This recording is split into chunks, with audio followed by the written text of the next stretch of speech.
It's been a long time coming. They ain't cuffing my cloth, they tugging. Putting up numbers, 99 pounds, and I still kept it 100. Hola. Yeah.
Why? Why did I just do that?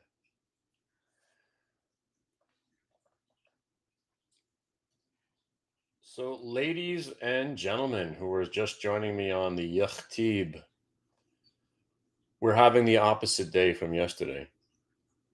Yesterday, I sat out the gap and go because I don't like buying gapped up markets, and sat out most of the day because there really wasn't much to do.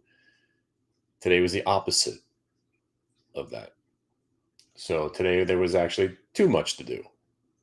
And the one thing about the way we trade is that it really is the same thing over and over and over again.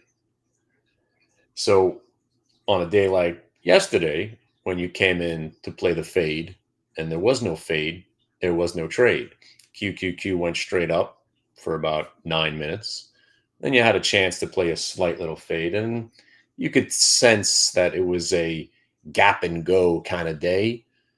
And it was a power gap that trapped the shorts that didn't understand what happened on Friday when the market turned and we all took the crash off the table. If you haven't heard,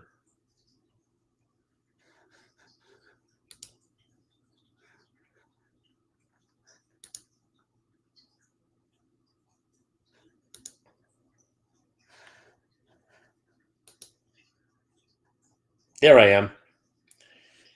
This is good for a close-up right on this one. You guys hear me? See me? Okay. I'm going to say this slow. I have a trade that works every time. I know. It's impossible to believe, right? So listen to the words again.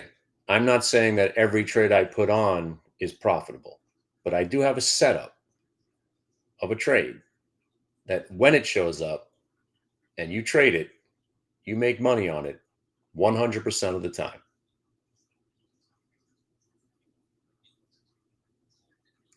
Everything else now that I say is pointless. Where do I think the market's going to be next month? Who cares? Where do I think it's going to be 4 years from now? Certainly don't care. Hey, you like swing trading? No. Do you trade options before earnings reports come out? No. How about put spreads? Nope. Call spreads? Absolutely not. I've got a trade that works every single time. That is all I'm doing now. It's the only commentary I'm going to have. So I called the crash last Thursday. I thought the market would go down a little bit more on Friday. It did. And then the buyers showed up because the market doesn't like to go down. That's all I'm going to say now, right? Live in the moment. That's what day trading is all about, right? And the moment is ours. So when I talk about VWAP as the only indicator that you need, the only thing that you need to trade, not only is it the only thing you need, it's the only thing that you should be using. Because I've experimented with everything You name it, I had it on a chart. And now, if you see my charts, they have one line, sometimes two. Those two lines, let me show you the Alibaba before we go any further. But before we go any further, let me explain one more time. This trade that shows up provides a winning trade every single time it shows up. But there's more to it.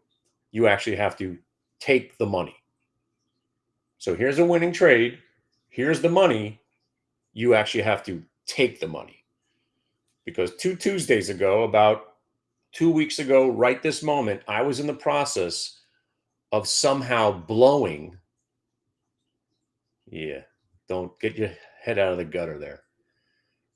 2 Tuesdays ago, I was in the midst of blowing a trade that works every time. So how did I do that if it works every time? Greed is how that happened. Greed at the worst possible time. So not only does this trade work every time, there's a process to it, right? So here's the money. You have to take the money, raise your stop if you're long, lower your stop if you're short, and lock in the profit. What did I do 2 Tuesdays ago?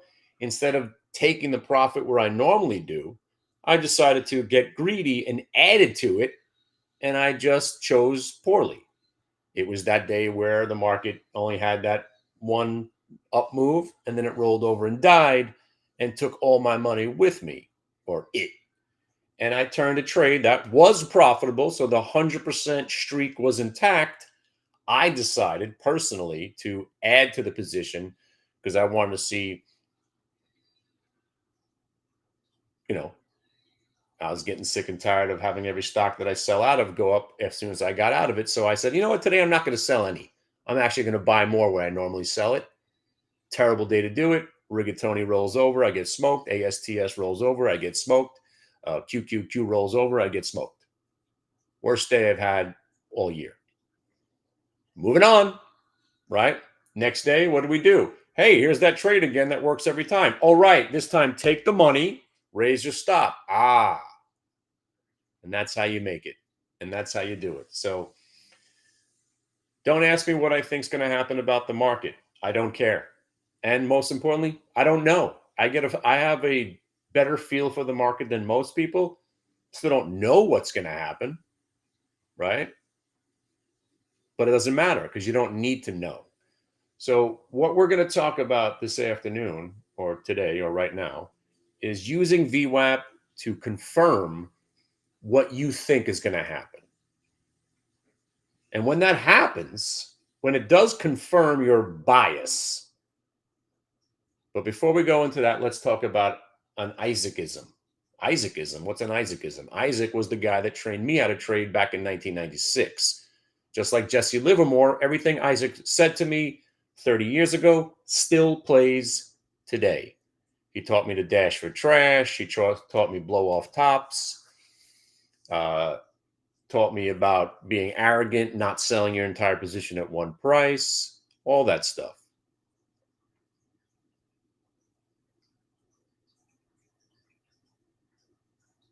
Hold on.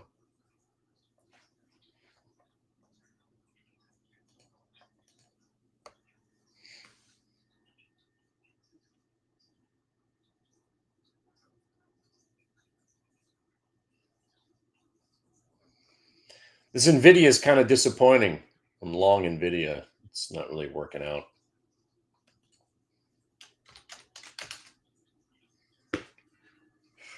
I'm not going to sell it, but that was disappointing that it didn't break. But now it's a triple top. If it breaks, we should get something out of it. So anyway, everything I do, right, is from 30 years of, let's call it, getting my ass kicked. And when I say VWAP has changed the way I trade and saved my trading career, no, it saved my life. Because as a shorter, one of the first things I noticed when I started using VWAP exclusively is that stocks don't like to stay down if they break back over the VWAP. If they break VWAP, test it from on top, you better be getting out of your short. And that, just that one trade, isolate that. As a shorter, if you know where the shorters are going to cover, right, then go long too, right? So if you're covering and you know that the shorts are going to cover and it's going to be an algorithmic moment, why not cover and double tap the button? Cover, go long. And when you're covering and going long, you are the greatest trader there is. And it's hard. I didn't do it yesterday, and because I chose not to do it.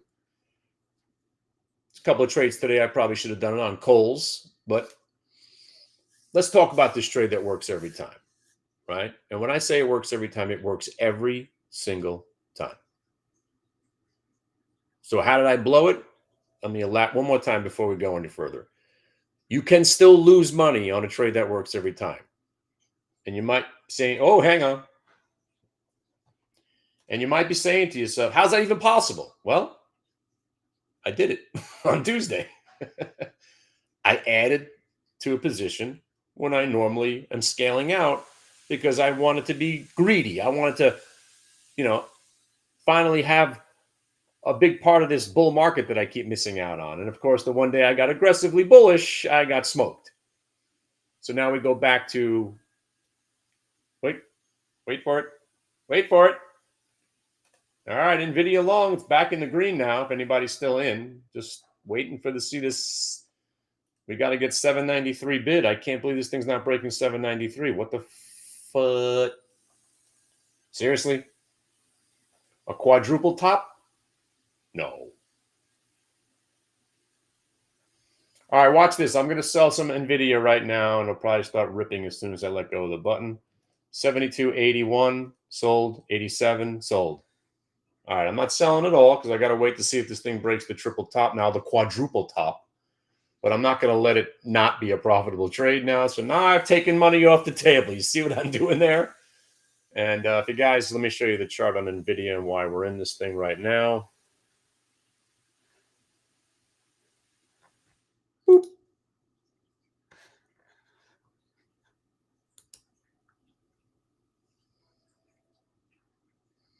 It's a faux show, bro. VWAP break. Consolidation. It's just jiggling and shuffling right here. Right? So there you've had multiple times where it's tried to break down and it hasn't broken down. So we're still in it from the original VWAP break. But now I've sold some because I'm getting annoyed that it won't break 173. So I sold a little bit here in case it rolls over and dies. But hopefully this fifth attempt will break the 173. And, again, just looking for another dollar, hopefully. Even I'll take the 63 cents, 1770. Sorry, obviously you know what I'm talking about. 72.70, 73.70. But let's talk about this trade that never fails. And if you're just joining us, my name is Kenny Glick. I've been trading since the 5th grade. My dad says I might have been trading since the womb because his dad got him into the market. My dad got him into the market. Let's give a shout out to Marty Glick, my grandfather, who bought a Hartford Financial mutual fund when they came door to door. Not only did they sell you encyclopedias, but they used to come to your door. Uh-oh. I might have just bought an 1843 Liberty half dime. Sorry, I got to geek out here for a second. Hold on. I'm on a couple of eBay. You guys like coins? Sorry, I'm a little distracted. I'm buying some Christmas presents for myself. Oh, I got rejected. All right, fine. I don't want to pay $80 for it. I'll pay 40. Screw that.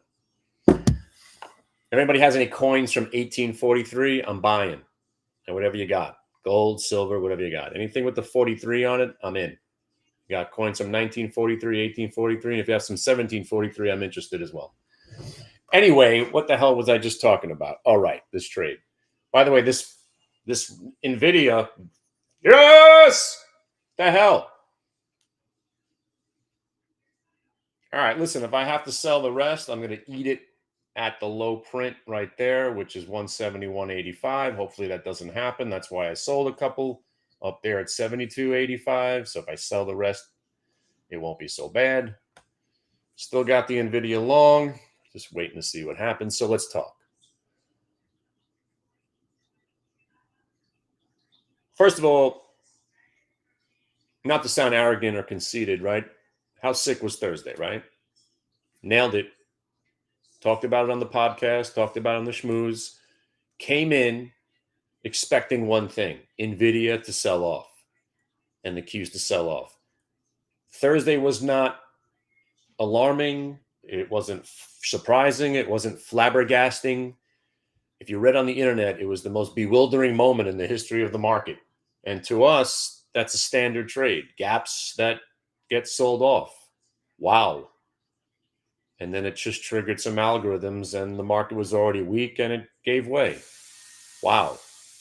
And the next day we faux show broed and next thing you know, stability showed up again. Nothing's really changed. I don't know why they made such a big deal of it. But seeing what happened on Thursday and the reason that we were able to trade it so well is that VWAP confirms your bias. And that's where I was going with the Isaacism. Isaac tells me, don't have a preconceived notion of what you're going to do. Because you're going to take, hold on.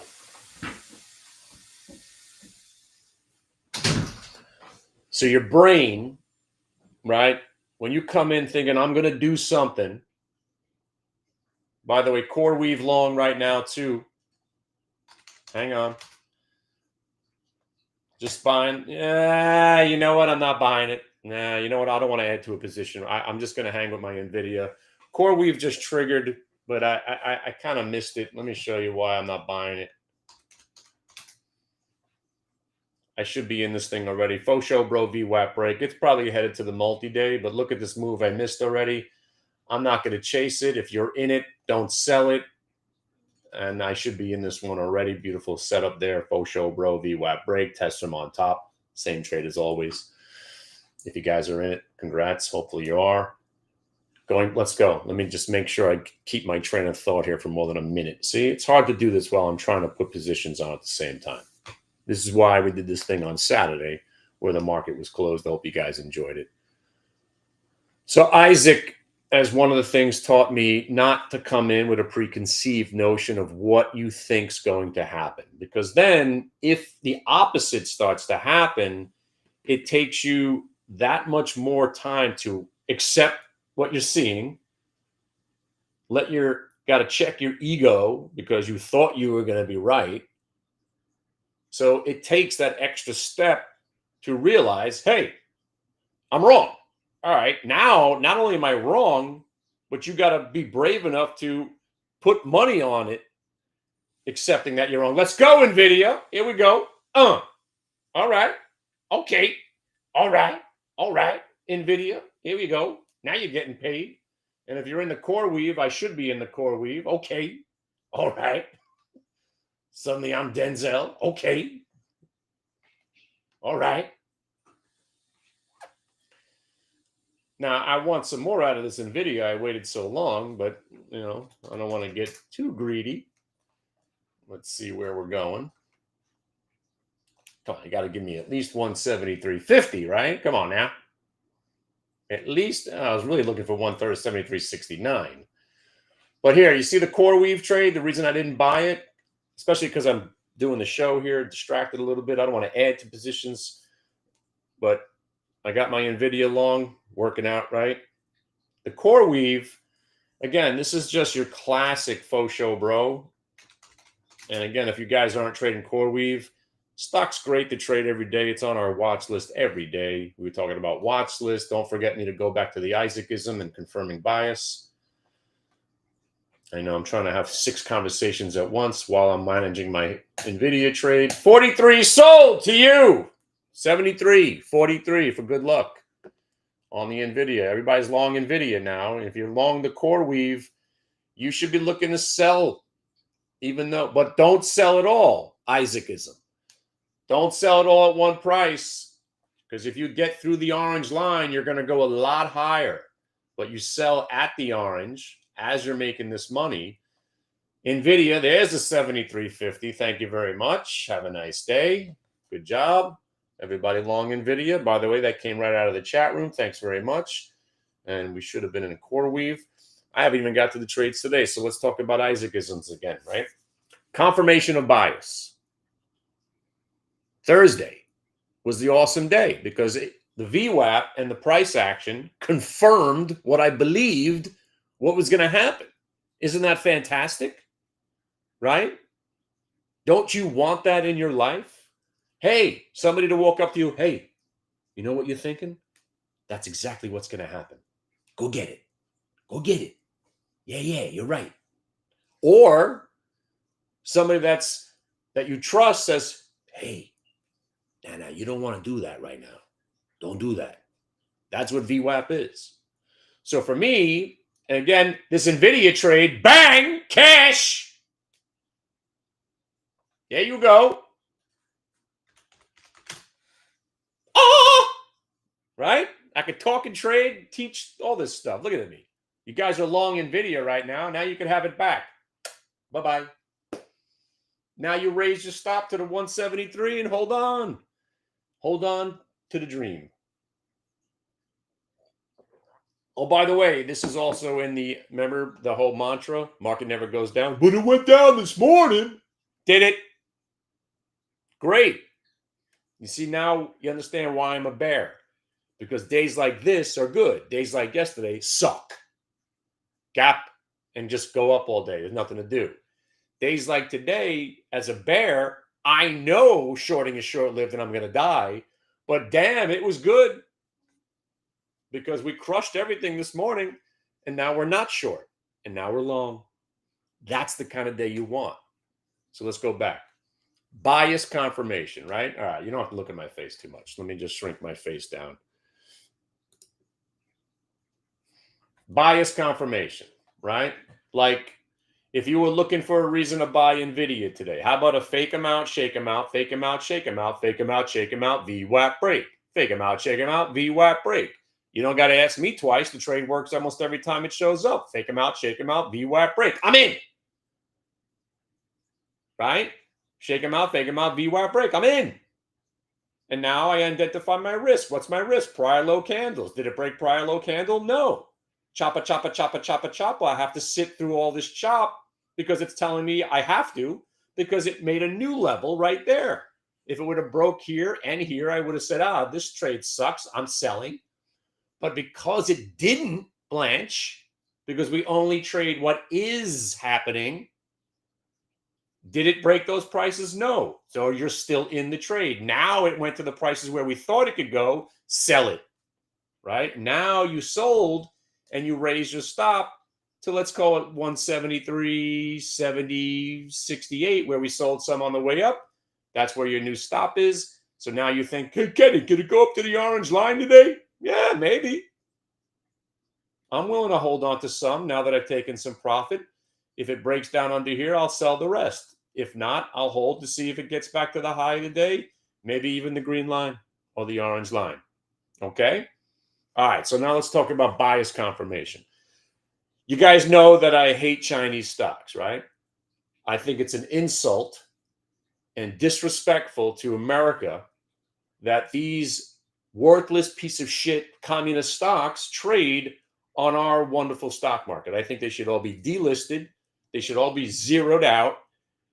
You should lose all your money for being in them, and they should be banned from the stock market. That's exactly how I feel. I'm not trying to disguise how I feel. I'm not trying to be subtle. I want them all gone. They're all worthless pieces of shit, just like most stocks. So I came in with one idea. I'm going to short Ali freaking Baba. I heard the numbers were good. Oh, yeah? What numbers? Doesn't even exist, this company. I heard they blew out their quarter. What quarter? The quarter of this child pornography website, money laundering scam, Alibaba, that website doesn't even exist. It's garbage. Just my opinion. Just my opinion. Strong opinion. And I don't think any of these stocks should be on our exchange. It's disrespectful. I truly feel that way. So I came in with one idea today. I'm going to short the shit out of Alibaba. Now, am I going to do that because I'm angry? Am I going to do that because I don't like Chinese stocks? No, I'm going to do that when VWAP confirms my bias and then price action reconfirms it. So this all started with a fade, right? Let me get rid of all the drawings. So it all starts with an idea or an inkling or a notion. And my notion or inkling or idea or thesis was I'm going to short this stock. And I'm glad it was up in the morning. And I'm glad everybody thought they had a great blowout quarter, blah, blah, blah, blah, blah. Right? Just like NVIDIA had a blah, blah, blowout quarter. How'd that work out? How about that Oracle? Blah, blah, blah, blowout quarter. The stock craters over the last 2 months. Earnings are bullshit. This whole market's bullshit. That's why I love being a bear, right? None of this is real to me. I trade what I see, and I just wait for confirmation of bias. And my bias is usually every stock sucks, right?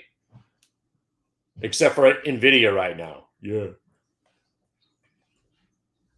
So here's your top of the range in the pre-market. Here's this attempt to sell off earlier. There's the top of the range.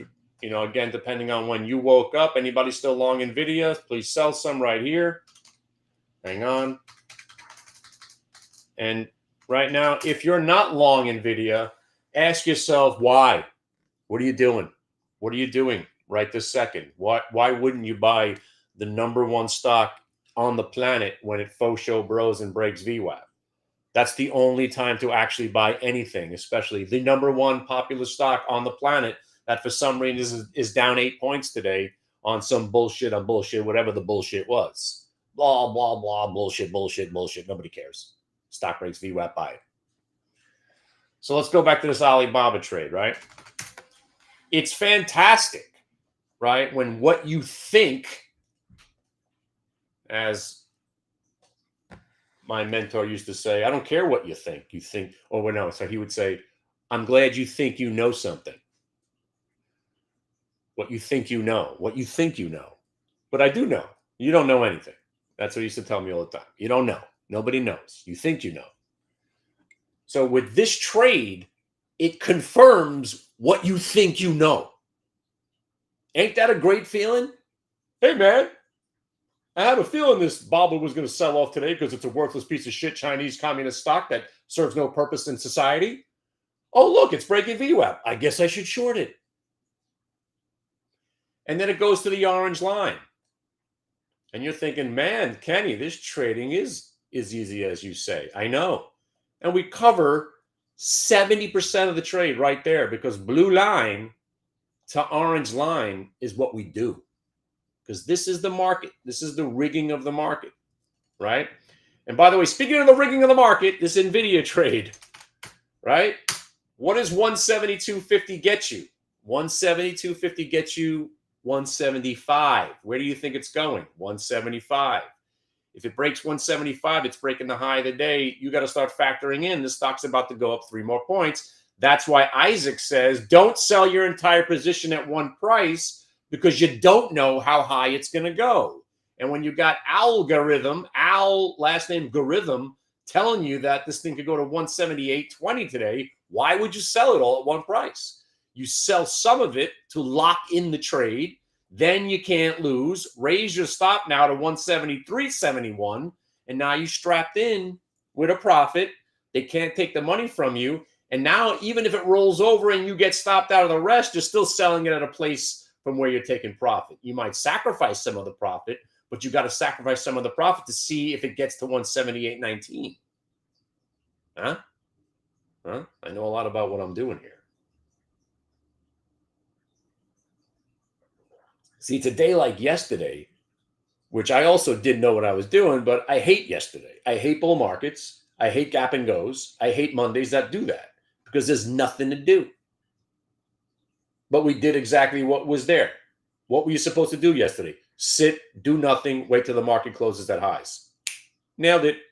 UVXY short, QQQ long, all day. There's nothing to do. Basically watched 5 Resident Aliens and another Pluribus. And if you're not watching Pluribus, stop what you're doing right now. I know you like me and all, but go watch Pluribus. It's awesome. And luckily my wife doesn't really like it too much, so good. I got a show I could watch on my own. I love it. And it's got deeper meaning, lots of deeper meanings if you like that kind of stuff. All right, anyway. But let's talk about this trade again. So Ali freaking Baba, right? Short. Everything you wanted to know about trading, all right there. You got your 1 minute, you got your multi-day. Right? So when a stock goes through today's VWAP, which is the blue line, that starts to fade. Orange line, prior day VWAP, wonderful place to start taking profits. So now Isaac says, okay, don't take your entire profit at one price. All right, cool. We cover here, and then we place a stop where it broke down from. And then we have this wonderful fancy code of ours where we grab 2 days worth of data. So right now the 1 day was 161.16. The 2 day was way down there. So Kenny, are you telling me that these lines are there before the stock gets there and then they go there as if it's controlled by these lines? That's exactly what I'm saying. And that's what I call the rigging of the market. We have it. What was that commercial? Opulence, I has it. What was that commercial? Something about gold or something. You know what I'm talking about? Little baby giraffe. Opulence, I has it. What does he say after that? Anyway, we've got the rigging of the market. So you got to the 1, and then you got to the 2 day. We're covering. And then it starts to fall some more. So what do? We use the 2 as our out, and then the trade's over. Right? Yeah, left some money on the table, but phenomenal trade. Phenomenal. Right?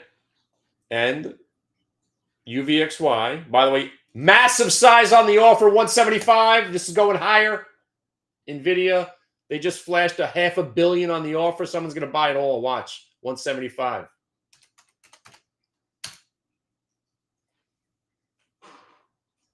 Thank you.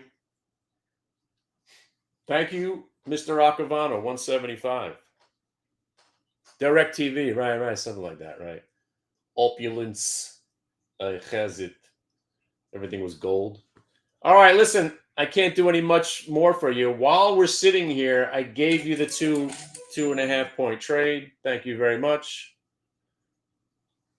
There you go. You could sell at 175 and have a nice day. All right, let's keep this conversation going. So that was just one trade, the Alibaba. It's NVIDIA. It's just one trade. The Alibaba not just was a day maker, it's a week maker. So on that Alibaba trade, and again, if you're a day trader, what are you trying to do? You're trying to make a living, right? You're trying to get paid. So I was taught that you should have a daily goal, right? At one point, it was making 250. And I was like, 250 a day, this is easy. Then I brought it up to 500. 500, this is easy. Then I was doing $1,000 a day, standing on my head. Simple. $1,000 a day was simple. So then I took my goal up to making $2,500 a day. Started nailing that. I was doing $5,000 a day. You know, it became like standard. That was a while ago. You know, a little bit extra size. Right now I've taken my goals down. I just want to make money. Right? I just want to do as many profitable trades as I can. At least make, $300 or $400 a day to keep the juices flowing. I don't have to take big size to get there. Anyway, goals, right? My goal is to just stay profitable, right? Take as many. If the trade shows up, I'll take it as long as it fits the criteria, just like this NVIDIA. Yesterday, we traded NVIDIA on a faux show, bro. And today, same exact trade. Basically the same exact trade. And now it's basically 90% over because we got the 175. So now you raise your stop. Yeah, if you want to tighten it up, you'll get out, which I don't mind at this point. So 174.50 It's 174.43 on this pullback. If they get us, they get us. I appreciate you, man. Yeah, I know.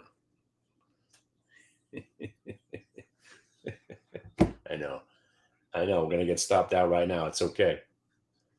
And there she goes. Bye-bye. All right. Now we're done with NVIDIA trade. Thank you very much. Thank you for playing. That's good. Have a nice time. All right. Now we're flat. I can have a normal conversation. All right. Out of the NVIDIA. Nice little addition to the day. Thank you very much for playing. Hopefully you guys joined in while I sat down because you still have a chance to buy it because it was still under the 173. That's all we were looking for. 173. Got us 175. Fantastic. Just got stopped out. Raised the stop. Of course, you get stopped out once you raise it. That's trading. All right. Let's continue. So then we had Kohl's. Why? Who trades Kohl's? We do, right? And we traded it pre-market, right? Well, full disclosure, I didn't trade it. I was just walking people through it. I wasn't in it this time. But what we did is I walked you through the trade. And again, you got the fade. And the idea was just to, short the $20 break. Chopping. Breaks to 20. Nail it, right? Nail it. Use the highs. You're risking a quarter. And at the time, we're thinking, hey, could this thing pull back to 1780? Yeah, why not? We've seen it a million times.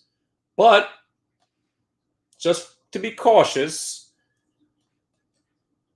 right before the open, we decided, yeah, you know what? You never know what's going to happen at the open. Let's get out. And then Ripperooski, wonderful cover, right? And then just when we thought maybe we could start to short, broke VWAP, came right back, tested it from on top. Don't short it. Rallies. But then, because we're sticking to our default to short gapped up stocks, 2138, 2138, 2138, 2138, 2138. You think something about 2838 doesn't want to break that price. All right, cool. Starts to roll over, shorted it at 21. Guess what your stop is? 2138. And then it pulls back, made a little bit of money. And now some of these guys, I think you guys are still short the Kohl's waiting for a bigger move. But bottom line here was this stock is really telling you it doesn't want to go down. But if you're going to short something, at least plan your attack. Get an idea of what it's going to do. Form the ranges. And then if you're going to try to short it, like some of these guys were doing here at 21, at least now you're doing it from a place where you have absolutely 100% defined the trade. You know you're covering at 38, and you're looking for a VWAP retrace. So not an amazing trade, but still that pre-market cover at lows, pretty freaking awesome. Now let's talk about some dicks. That's right. Anybody want to short dicks? Does that look like you want a short dick? I don't think so, right? What do you see there, right? You see the shorts getting annihilated, and then a chop and a faux show, and then a chop and then a faux show, and then another one, and then another one, and then a 1 minute multi-day VWAP reversal. So if you were thinking about shorting dicks, hopefully you were using VWAP to remind you that shorting is short-lived and you're going to die. And again, knowing that shorting is short-lived and they're going to die, that's why these trades work so well. You don't want to be shorting stocks when they break back over the VWAP. And you don't want to be shorting them if you see them faking them out, shaking them out, then break the VWAP. That's the faux show, bro, VWAP break. Nobody in their right mind should be short dicks now. This is an obvious long, right? Even though it felt like it could be a short, but it never really amounted to anything to the downside after that first, pre-market kiboshing. And so far, once again, going right back to the earnings reports, trading around VWAP, these trades continue to pay. And it's not once in a while. It's every time. So let's recap one more time. Do I own stocks? Nope. And I never will ever again. Do I swing trade? Nope. Do I buy stocks, earnings, options before earnings reports? Nope. Call spreads? Nope. Put spreads, credit put spread, credit call spreads? Nope, nope, and nope. Nope. And if you ask me what I think the market's going to do in December, I'll give you the most honest answer you possibly can hear. I have no fucking idea. Nobody does. And here's my favorite part of that sentence. I don't need to know, nor do I care. Because I'm going to keep taking trades that work every time they show up, and that's what I'm going to do. So while people are trying to figure out what's going to happen, good for you. I hope you nail it. I'm not going to make a better call on my career than I did on Thursday. I don't need to make calls anymore. I'm leaving it right there. That call on Thursday was it. That's my crowning achievement. I called the correction off of an NVIDIA rollover on the earnings reports. And by the way, if you're still in NVIDIA, new highs. Of course, it's going up. So let's talk about these other trades that we were in today, right? So as the market's rolling over, I was explaining last night that yesterday's move was ridiculous and it needs to be corrected, Mr. Torrance, right? Needs to be corrected. And I said minimum of a 5-point pullback. Okay, cool. Kenny, you say that a lot, but then you say the market never goes down. Are you really going to short the market? Absolutely, because it broke VWAP, tested it from underneath and failed, and then rolled over. Short the Qs. And we got paid. And then we realized that, see, this is where the market never goes down mantra comes in. Hey, we're shorting the Qs. And then if you guys were with us, I know some of you were, some of you weren't. 604 gets you 602.50 covered. 602.50 got us 600 covered. 602.50 gets us, 600 got us 597.50 covered. That was us covering the short, and then it ripped higher. And then we got out of the rest when it broke back over 600. And now we're not short the Qs anymore because shorting is short-lived and you're going to die. You see, it always comes back.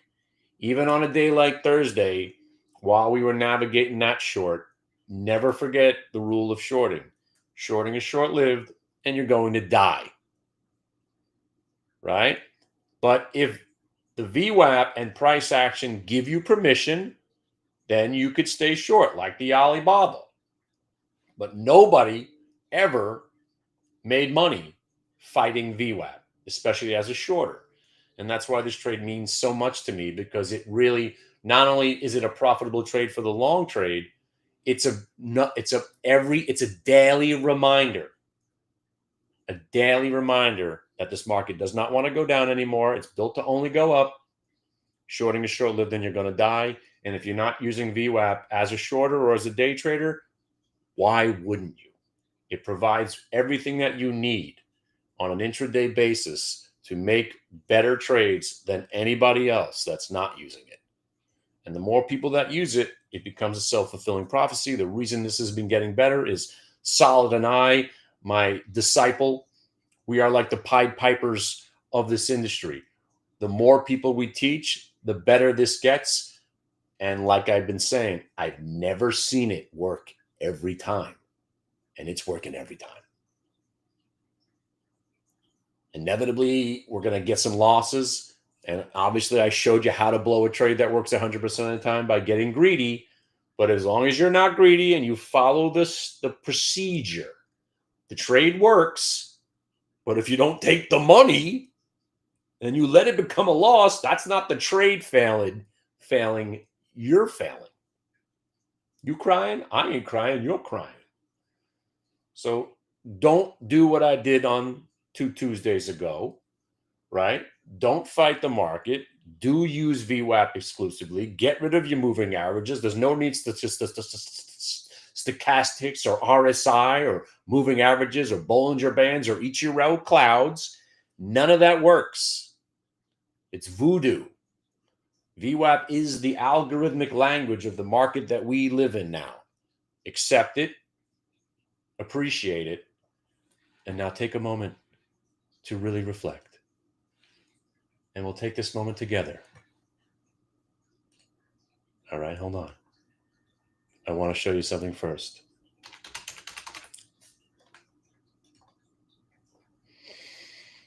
All right, so now look at the screen and you'll see it come out.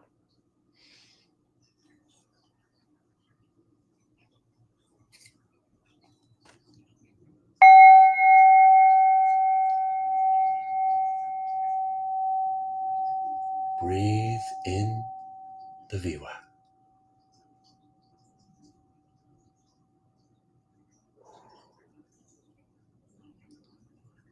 Breathe out the fear.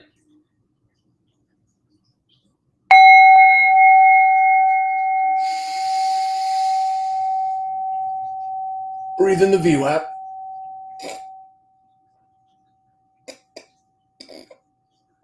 Hold it.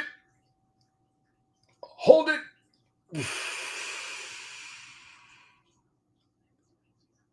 And breathe out the Goldman Sachs. One more time.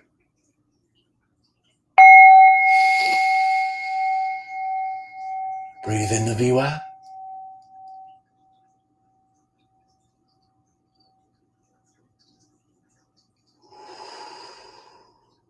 And breathe out the CNBC.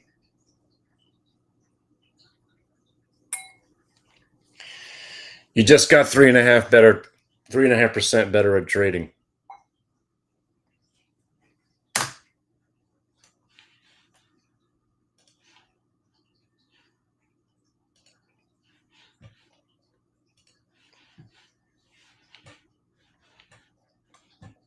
No, you're the best. Thank you.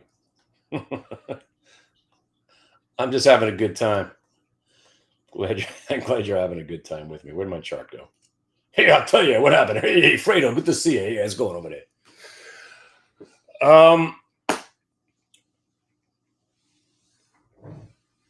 Yeah, well, if you are a beginner trader, there is nobody on earth better equipped than me and my pal Solid to teach you how to do this.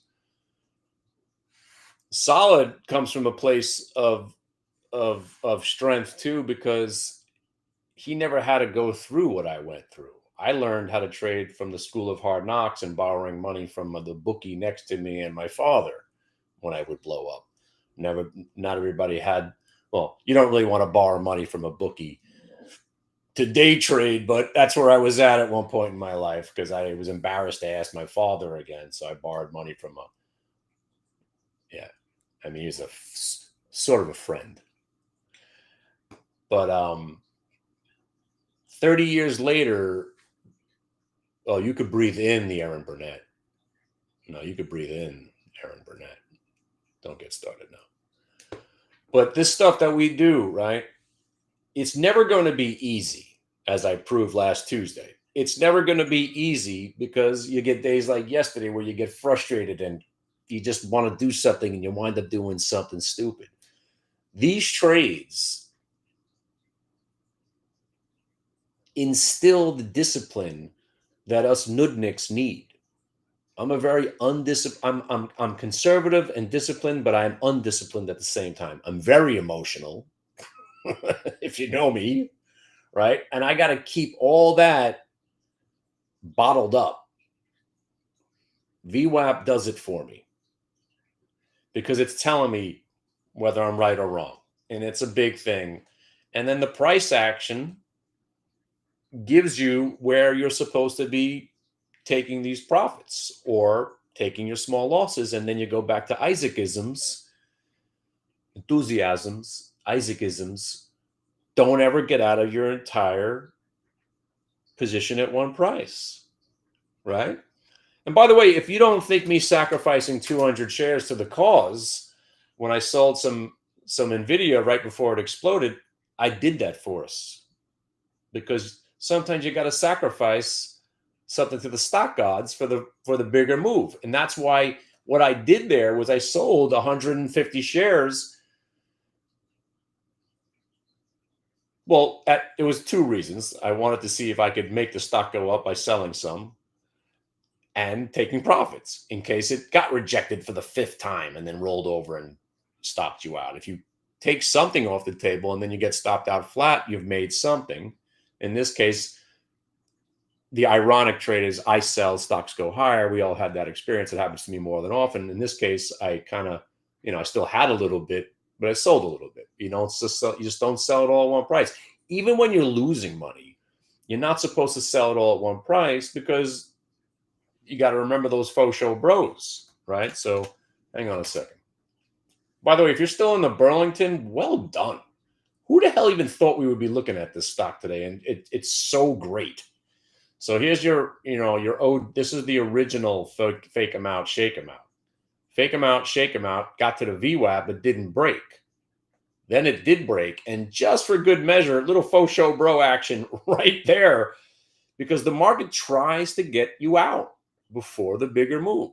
So let's say you're that nervous, you're so nervous, right? You're the most nervous trader in the world.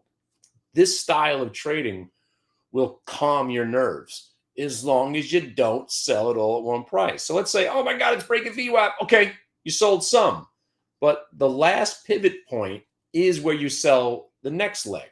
So sure, it could get a little worse, but you have to let it get worse. And that's the essence of not selling it all at one price, especially when you're in a profitable position, profitable position. You sell some, but if you still think it's going higher, then why would you sell it all? Right? You don't. That could backfire, but that's okay. You'll sell it if you're wrong about it, but you have to hold some to see if you're right. Kind of like on this QQQ trade right now. The longs are thinking, all right, I got to take some profit, but you got to hold on to it now because you got to see if it goes green, right? And you know that you're going to be selling here and here if you're wrong.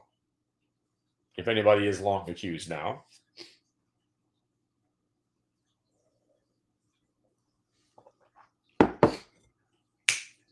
And yeah, that's my story. So let's go back to some other topics we talked about today. Watch lists, right? You guys know what the watch list is. Here's my watch list every day. QQQ UVXY. Open NVTS. I look at the quantums. I look at some metals. I look at some nuclears, right? And then I've got the list of stocks that reported earnings. And then there's always a few biotech stocks that are ripping. That's way more than I need. Way more. That's why when I talk about these scanners that I have, these scanners that are scanning the ideas that I already had. I don't need a scanner to go out there and try to find me the opportunity. The opportunity is here. It's presented every day. You could trade NVIDIA for a living every day. This makes this kind of move. You could trade Qs, UVXY, and NVIDIA for the rest of your days and never look at any other stock. You'll be fine once you understand market mechanics. But we like to look at different names because those earnings reports have the bigger moves, right? But this idea of having scanners looking for ideas, you don't need it. Plus, they don't work. All the scanners that people are trying to sell you are just parameters that they think work looking for ideas. There's so many. The ideas are just, there's so many. How many do you need, right? So, a couple more today. Oh, hang on a second. I got to do something with these Qs.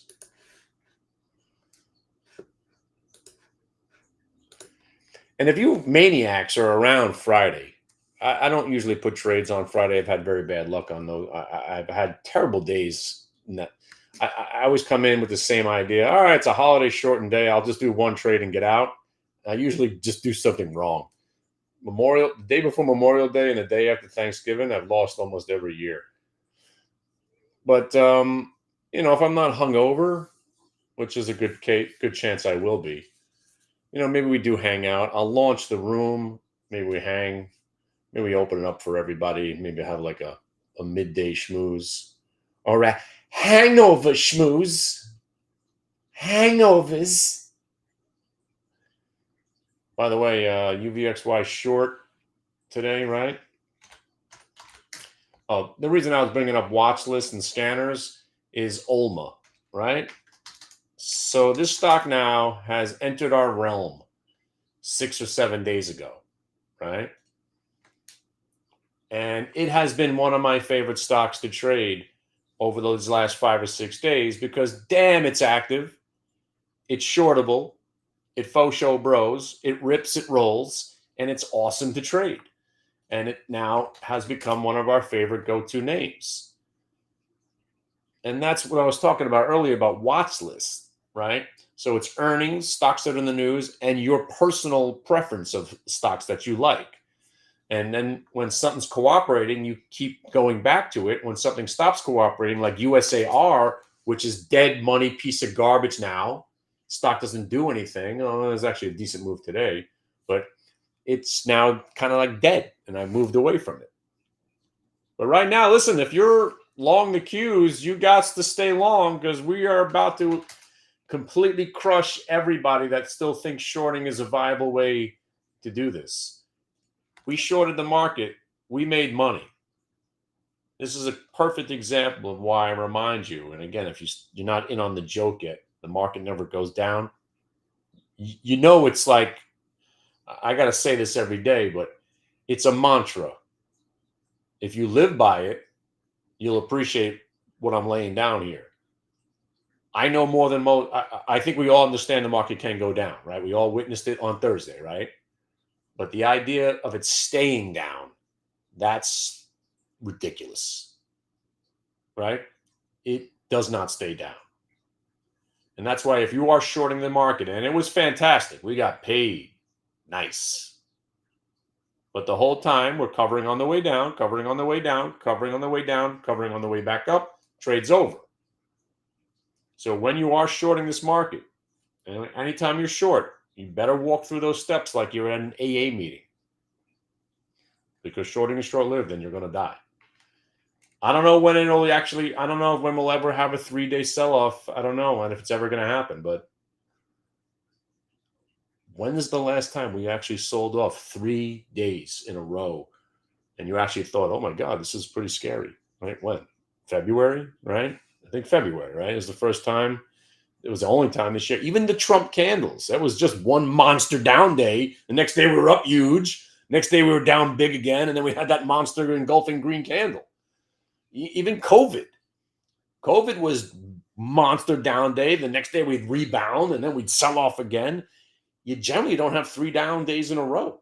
It's like, I've seen it happen. I mean, I'm assuming it'll happen again one day.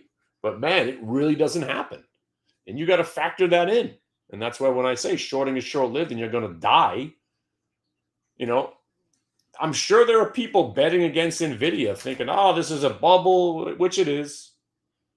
Oh, the stock's overvalued, which it is. But is it? Who cares? The shorts had their fun with it. You got a confirmation of a reason to short it earlier. And then we come in knowing that shorting is short-lived and they're going to die, not us. They're going to die. And we take their money because this market doesn't stay down.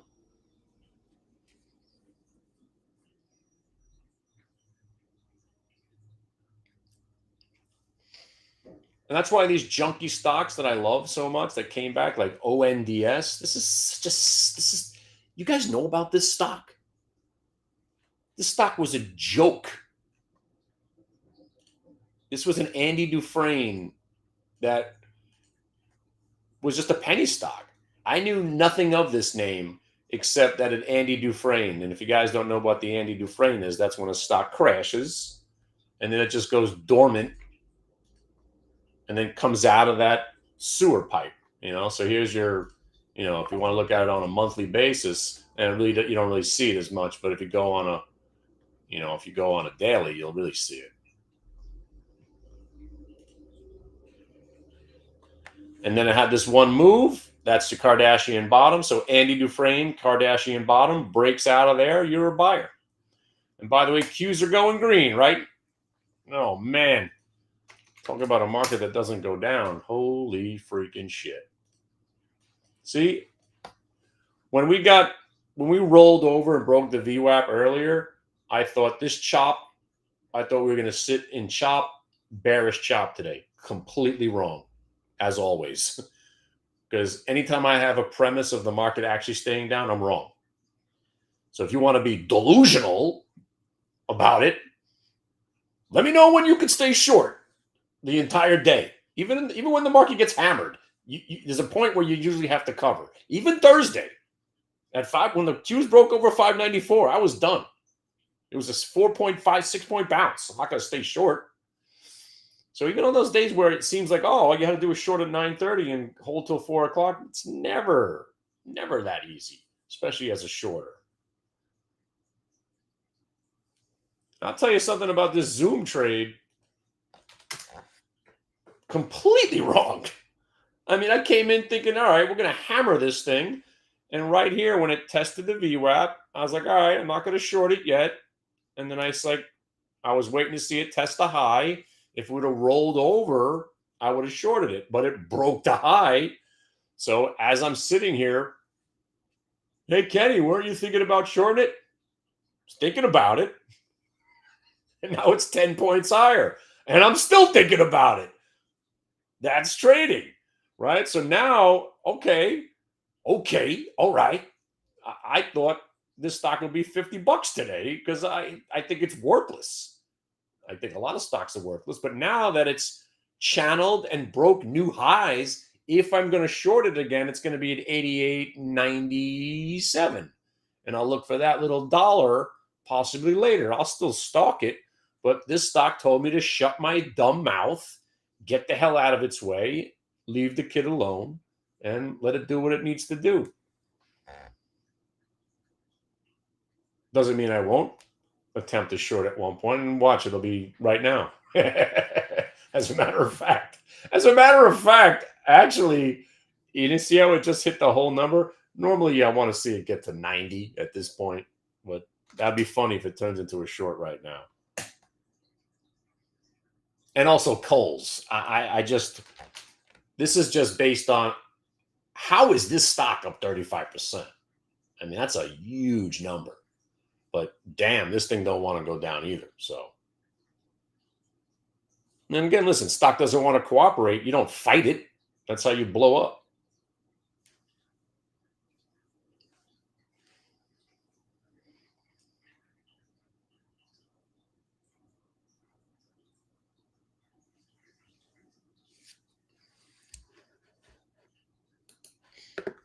By the way, you guys remember when the Qs were at 597.50 today? It's amazing. I mean, this is pretty big. This is a pretty sick move. I mean, we got 6 points to the downside, 6 points to the upside. Crazy.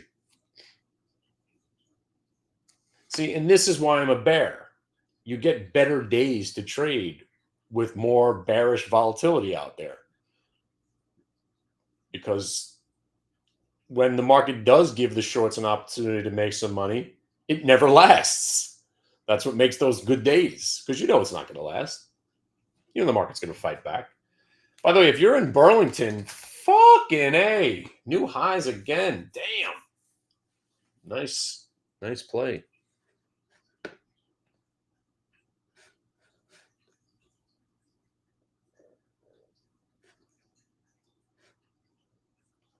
So that's it. Generational lows are in, huh? Friday's lows. Today, another confirmation of this market not wanting to go down. It went down, past tense.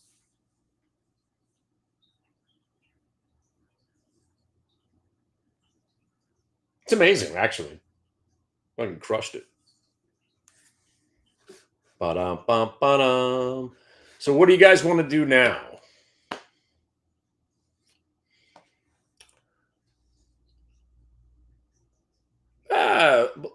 Does my fan club still publish the watch list? I don't know.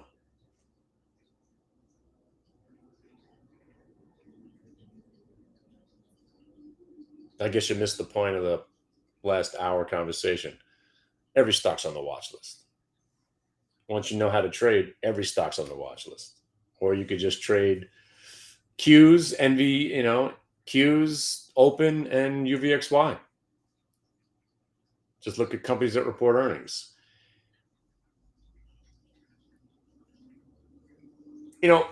A more shady guy would try to pretend that the watch list, right, is something like Ooh, only I know where to find these ideas. You guys heard of Dix, right? You've heard of NVIDIA. You heard of Open, right? You heard of Zoom, right? You don't got to go find some weird name that no one has ever heard of that you see on a TikTok. Only we find these names. No, nobody needs any of that. You just need to go where the popular name is, and then you know how to trade. Either you know how to trade or you don't know how to trade. I mean, I can't tell you these stories enough, right? Spent 2 years trading the same name over and over again, AMAT. Then I traded Cisco and Ascend.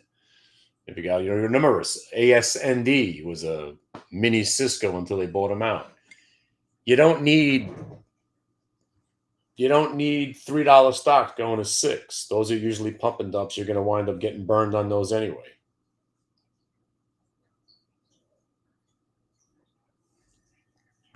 What you need is VWAP, multiple time frame VWAP, and hanging with people that know what they're doing. That's what you need. And then you'll realize that every stock's on the watch list. Whatever stock you like to trade, it's on the watch list, right? And then some earnings, and then some stocks in the news. It's not hard. It's not about what's going to happen tomorrow, right? I don't give a shit about tomorrow. I don't swing trade. I own no stocks. And I'm never coming back. Seriously, I'm never coming back. I'm never going to own a stock ever again. SRAD was it. And SRAD was enough of my reminder. Kenny, you'll never own a stock that does well for any extended period of time ever in your life. End of the sentence. Done. I'm never coming back. I can trade a trade that works every single time. Nothing else works for me. And that's where I'm staying. You want to own stocks? QQQ. I'll see you in 4 years. I'm sure you'll be up, right? Market's going higher, right? It's not like it's not going up, right? Does anybody think the market's going to crash and not come back in the next couple of years? Ooh, it's an AI bubble. Yeah, so what? And the bubble, they'll keep pumping the bubble for the rest of our lives. There's nowhere else to put your money. Maybe if interest rates were 12.5%, then the market would have some trouble. By the way, bring it. 12.5% in a CD. Ooh, excited.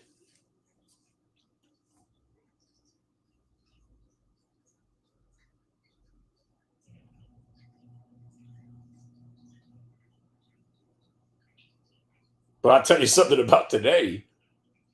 I thought we would stay down. I did. I thought we would catch a bounce, consolidate, and I thought we would stay weak today. I did. See, I'm wrong again.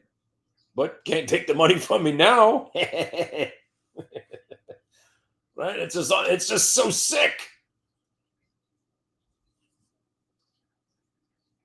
Right? If you made me choose, you must choose. What do you think's going to happen? I would have said Q's down 5 by the end of the day. I mean, I still could be right, but doesn't feel right now. But we covered down here. Woo! Holy shit, so sick, actually.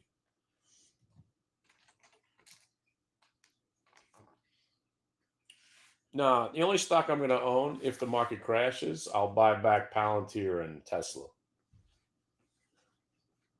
That's if the market crashes. How long would you keep alerts for? Alerts, usually a day or two. I'll go back and check on these earnings reports for at least a day. Like AMAT.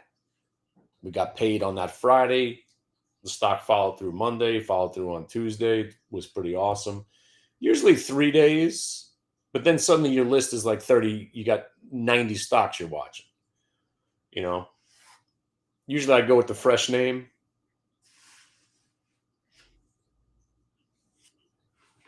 Like I'll look at Zoom tomorrow because I didn't trade it today and I've been looking for a short. I'll see if the sellers show up tomorrow. Kohl's, same kind of thing. You know,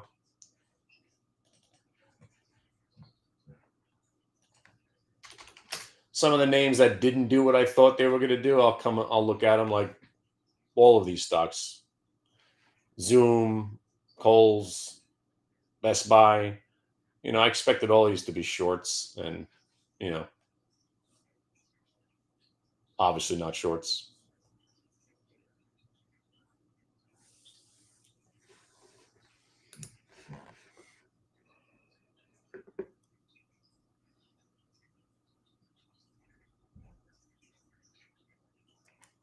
So this market is not just not bearish, it's super bullish now because you got sellers out of the way this morning. So whoever wanted to sell, they got them out of the way. We got to where fair market value wanted to be, 597.50. They said, all right, thanks. Are we good? And we're super good. So now those right there is now new generational lows. You may never see that ever again. Every time this market pulls back and has a higher low, those are now new generational lows. I hope I'm wrong because I would like to see this market get smoked one more time before the month is up. But I only trade what I see, and right now it's telling me, shut up with your bearishness. There's zero reason to be bearish. UVXY is crashing. And if you guys are still short UVXY, I am still short UVXY. I keep forgetting to mention, just full disclosure, I'm short naked calls on UVXY. I'm always short UVXY. Always. Not as much as I was last year because I can't take that risk ever again. But I'm always shorting. Always short. So I'd just like to ask one more question before I got nowhere to go, but somebody said a couple of weeks ago that they always have UVXY long as part of their portfolio as a hedge. My response was, no, you don't. Because you'll be broke. All it does is go down perpetually, in perpetuity, always and forever. Not only should you not have UVXY long as a hedge, you should be short always because it always goes down. You should never, ever, ever, ever own UVXY over any extended period of time, ever. There's never a case to own it for more than 3 days, ever. 3 days is all you'll ever get out of it. 6 days, I guess, once in a while if the market's actually crashing. But it's just built to reflect intraday volatility, and then it disintegrates. Nobody owns UVXY. So if you're out there listening, well, I don't know if you were joking, but if you're just looking at, if you've owned UVXY over any extended period of time, how's that worked out? You're losing money. It's not a hedge. You want to hedge, you sell calls against your position. That's really the only logical way to hedge. Because listen, another Isaacism, or my dad also, if you're going to buy a put, like, okay, you're on a stock and you want to hedge yourself. Why? Because you think imminently the stock is going to go down. That's what you're hedging about, right? So you're going to lay out money to bet against your own stock. Why not do the best thing? Sell it. Or sell an at-the-money call to offset some of the near-term volatility that you're anticipating.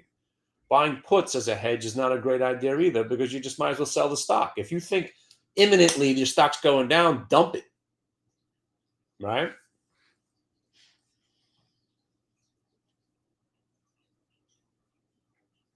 But right now, nothing's going down. But the rent.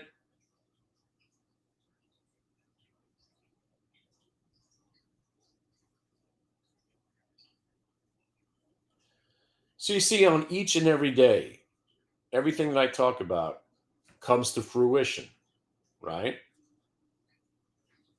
The whole concept of the market never going down. Voila. only using VWAP. Voila. Faux show bros. Bang. So when you conquer a day, you conquer life.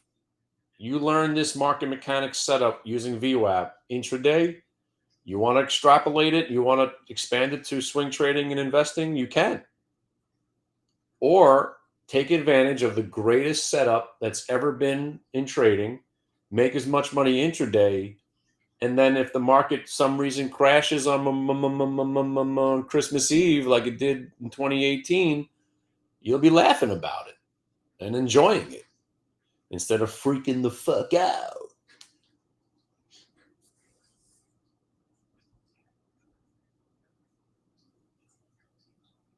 Right? A lot easier to trade Thursday when you own nothing, right? Speaking of owning nothing,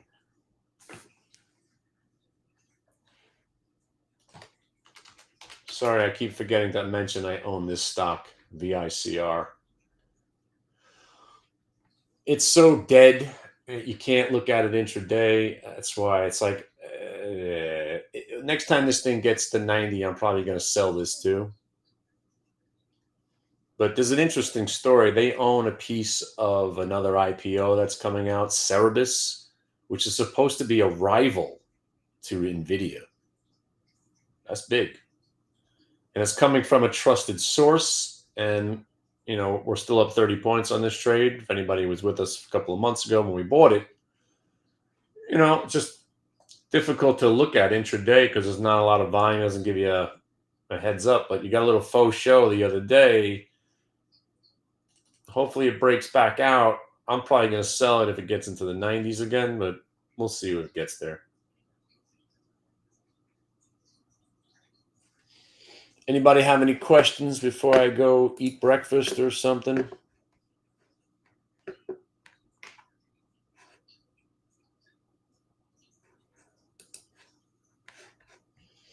Gap movements after earnings, I can certainly go over that. You know why? Because that's all we trade. Very good. Yeah. So gaps usually get sold off, and gap up, sell off, gap down, you're a buyer, right? That's the premise, right? And it's easy to understand because let's say you bought something, it's gapped up. What are you going to do? You're going to sell some. That's the idea behind the fade. That's what the Alibaba trade was, a fade. So you're shorting it just based on the idea is that you're just looking for those profit takers to show up. And when do they show up? VWAP breaks, pre-market pivot low breaks, multi-day VWAP break. And this was a pretty sweet trade. The flip side is the stock that opens up getting hammered, right? Like AMAT the other day or 2 weeks ago, Q's new highs. AMAT was down big. There was no debate. We're buying it, right? And then it broke VWAP and you bought it. So it's just gaps. The gaps, you're trading the gap. So like Zoom, I'm looking to short it, but it faked them out, did a faux show VWAP break, and then it tested from on top. Something, if it pulls back to the VWAP and holds it, and then rallies off it, that's a new reason to buy. So you're just looking for confirmation of what the stock is doing. And by the way, Qs are up $1 now. Oh, man. Good luck being a shorter.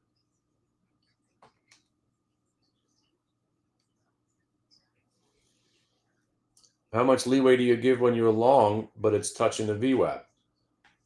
The answer is three areas, right? So you don't want to use VWAP exclusively just to get out of your entire position at one price. By the way, this is starting to annoy me that I just let the Qs go up 7 points without getting involved in a long trade. But here, so give me an example.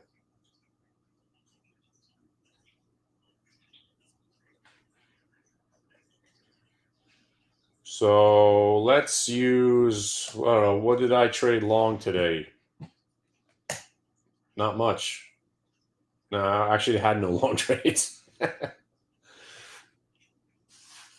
But yeah, give me any stock. I'll show you.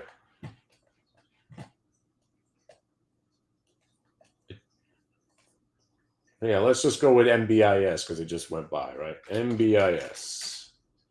Perfect, right? By the way, this is actually still a buy right now. It's about to go to the orange line.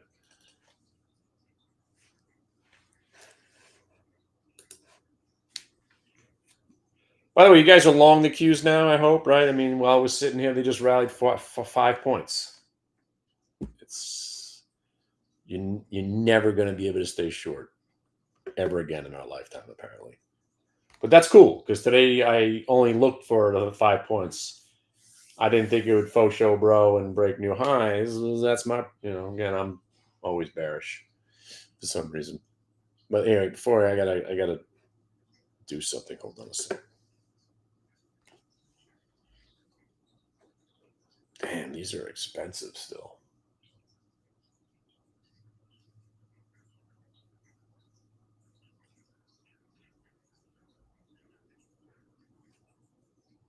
Here, you see what's happening on an NBIS, right? When I said, hey, it's going to go to the orange line, and then it goes to the orange line, the market's rigged, right? I got the rigging right there. Have a nice day. Now you sell some. So this is, all right, so let me walk you through a trade, right? That's why I just said, give me a random symbol. All right, little faux show, bro, hits the VWAP, gets rejected, right? But let's say you bought that VWAP break. Like you just bought the VWAP. You saw the fake out, you saw the shakeout, and now you're buying that VWAP. Kenny, I thought you said this trade works every time. Well, it's not an earnings report. It's an earnings report when it works every time. But you got the faux show, and then it breaks VWAP. And again, there's 2 ways to trade it. By the way, NVIDIA new highs. If this thing's going green, the whole market's going to be up at like 20% today. Because listen, the best moves of the market, if you haven't noticed, come on the broken backs of moronic shorts like me that still think the market could actually stay down. You see how it's the same day? The market goes up more after it convinces people that it's not going to go up because now the shorts are covering and the longs who are waiting are now piling in. And then the algorithms kick in and the market never fucking goes down. Get it? Get it now, finally? You get it? NBIS. Look at this thing, right? How'd you know it was going to go to the orange line? Because that's how the market works. Market never goes down, ever. And when it does, it never does because it never goes down. You get the joke now? It never goes down, ever. So let's say you're that guy. You bought it. Oh, no, it's rolling over. Okay. Well, even on this move right here, that was pretty bad. As long as you don't sell it all at one price, you're still in the same trade, right? So let's say you bought your 300 shares. You look for 3 areas of concern. And when there's a faux show bro nearby, the faux and the show are your stops. So let's say you bought 87.50, your first stop's the 85.50. They got you.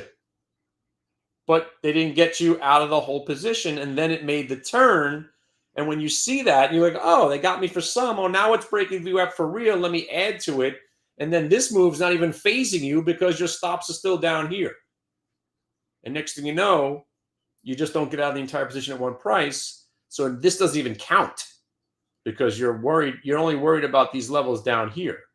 So this, you look at as a refreshment of the VWAP, more reasons to buy. And by the way, if you're not long the Qs right now, I don't know what to tell you. We just went from 507.50 to 607.50. That's a 10-point move in the Qs. That's it's trading like a penny stock now. You know the market cap that's moving every day in the Qs? It's ridiculous that they can move this awesomely. And if you're trading daily options, these are, just cover go long on these Qs. Even if you jumped in late with the 604s, look at this trade now. And again, we trade at the money weeklies, same stock every time. 604s, stocks breaking 604, buy the 604s. Right? And you're buying them when they were $2 and now they're $3.50. Not bad.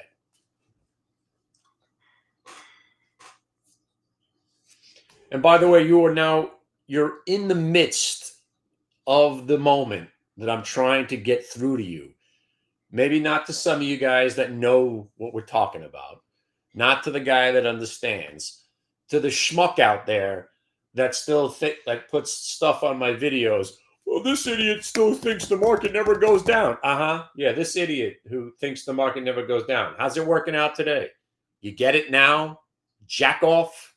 You see? So I trade with this notion that the market's never going to go down. I get it. It did go down. It went down on Thursday, and it went down this morning. I get it, more than most people. But if you trade with the notion that the market never goes down, you won't be on the other side of this. You'll be taking your profit on the short and going long because the market never goes down. Get it now? Finally? No, you don't. You don't get it. You don't get it. You'll just be that schmuck on the internet, Jimmy. I know you're out there, Jimmy. Yeah, I'm talking to you again. Right? It's been 12 years now. You get it now? Right? Or Gail. You out there, Gail? Criminally negligent. Gail. You out there? Gail, do I need to remind you every day that the market never goes down? You were still shorting the Qs at $85. How'd that work out for you, Gail? They're at 607 now. I get it. They did go down every once in a while since they were at $85, but you were talking when I was saying how the market never goes down, they were $85, Gail. Yeah, I know you're out there. You're probably hanging out with Jimmy somewhere, right? Market never goes down.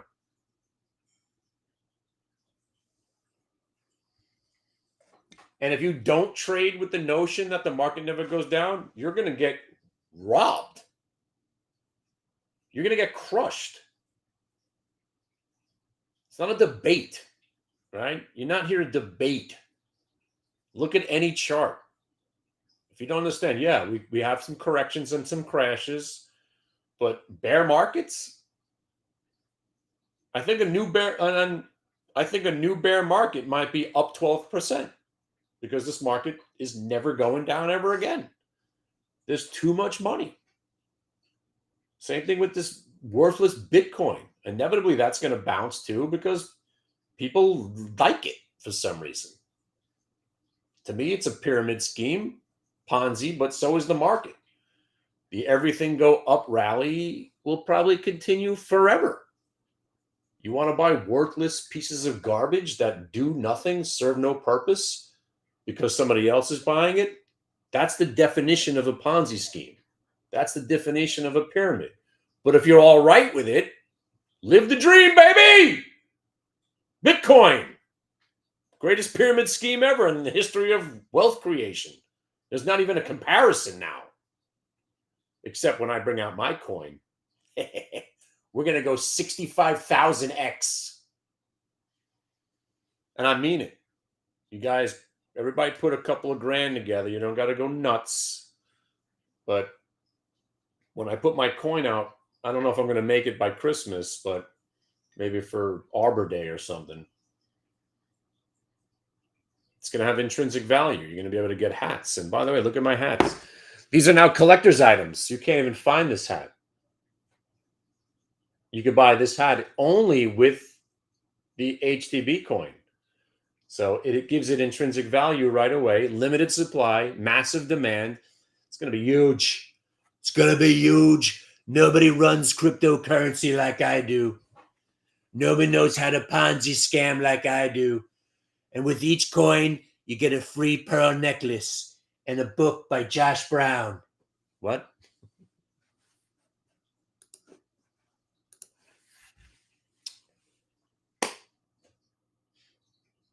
Hey, I'll be in Vegas if you want to buy me a drink.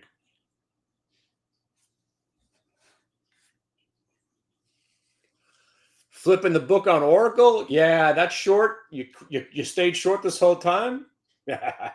Awesome. My favorite short in the history of trading.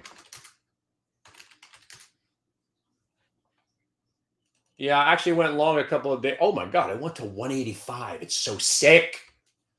I thought you'd get 220 on it. I never thought you'd be in back under 200. Amazing. But that's why I'm bearish the market. If Oracle can do what it just did, you're telling me the whole market's not going to do this? Please, come on. Come on. You're telling me the Qs are not going to give back 10%? Come on. Just give me the 10%. And that's all I'm looking for right there. The August Apple capitulation sell-off, April 1st low. Then you could have your stupid bull market back. But I don't know, man. It doesn't look like it's going to happen. We can't even break back below that 580. So I don't know.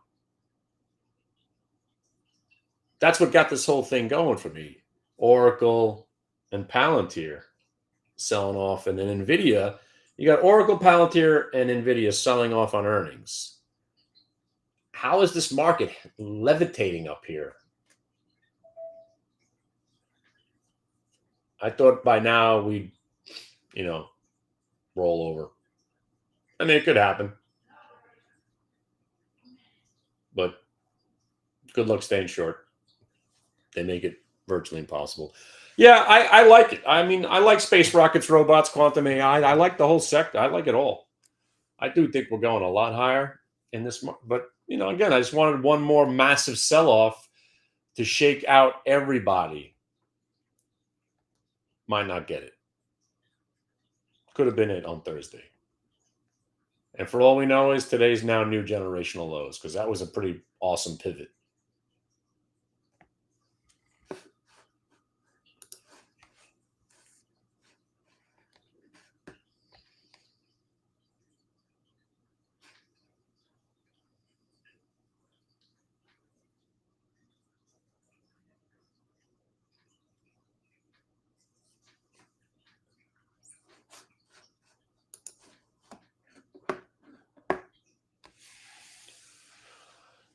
It's the same exact process on the way up, 607.50 and then 610. And if it breaks 607.50, you raise your stop to 605 and never sell ever unless it breaks 605. Generational lows are in.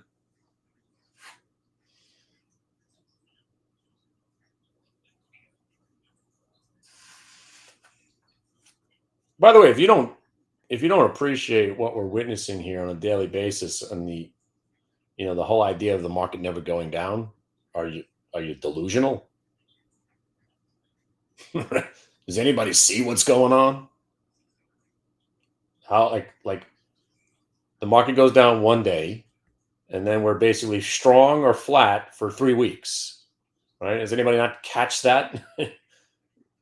Every time the market goes down, it goes right back up and it's becoming shorter and shorter and shorter. That's why the new bear market is 12 hours. So if you sell off at 12 hours, now you're good for the next 3 months, which is probably what we're witnessing right here. Nobody is selling shit. Everybody wants in. How are we going to go down?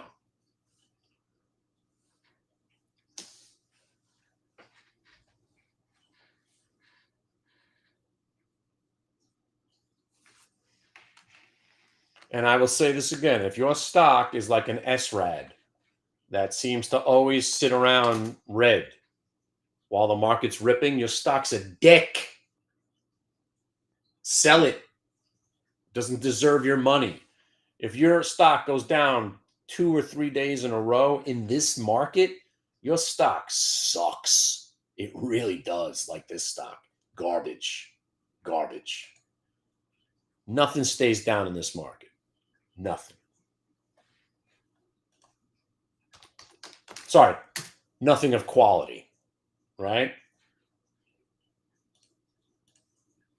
And by the way, the NVIDIA trade, what happened, right? Never even, if I used my proper stop from where I sold it, like I said, I tightened it up. They got me out. And now it resumes its course to where it wants to go, which is 178, and probably winds up being green by the end of the day because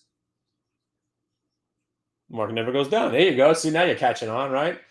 So when 9 out of 10 stocks keep faux show broing and ripping your head off, as a shorter, if I don't know how long it'll take.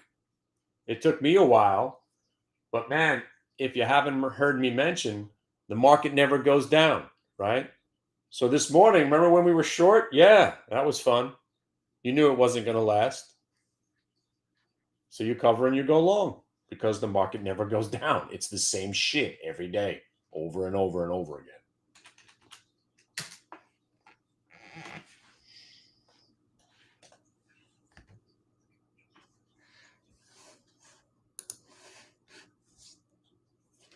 It really is amazing in itself. I mean, it's just, I mean, you're insane, really. I mean, that's not even the word for it. You're delusional. Insanity is something different. Delusional is that you're looking at something that is happening and you're just sitting there going, no, it's not. Oh, it is. Oh, it's definitely going up right now, unless you're delusional. And you know it's probably going to keep going because we just sold off Thursday, consolidated Friday, rallied, retested some recent low this morning, and now we're good. That's what the market does best. It traps shorts and crushes them and begins new bull markets. That's why the market never goes down anymore, because it's the same process over and over again. Sometimes it's a 3-day, 5-day, 7-day, 2-week process. If we ever actually have a market that actually goes down for more than 3 days in a row, it'll wind up going up 30 days after that, for 30 days after that. Whatever to the downside happens, we have an equal and greater move to the upside every time. So that's why I say, in theory, the market never goes down. Here it is. We're never fucking going down. Ever. Ever again. You can get temporary movements. You know, today was a great short.